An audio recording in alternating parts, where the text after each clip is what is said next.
اهلا بيكم اجمد واشك رجاله في الدنيا. معاكم محمد سليم، ولو دي اول مره تشوفوني اعملوا سبسكرايب وفعلوا زرار الجرس. زي ما انتم شايفين، اول حاجه هنعملها هنقسم الشعر علشان نبدا بالجناب الاول. وطبعا هنبدا باعلى مشط، المشط الكبير رقم 4. هنعمل الجناب كلها.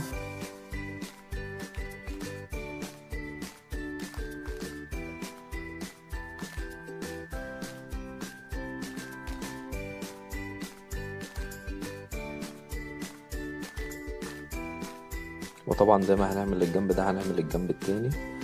وبعد ما هنخلص هنعمل الجزء الاخير، الشعر من ورا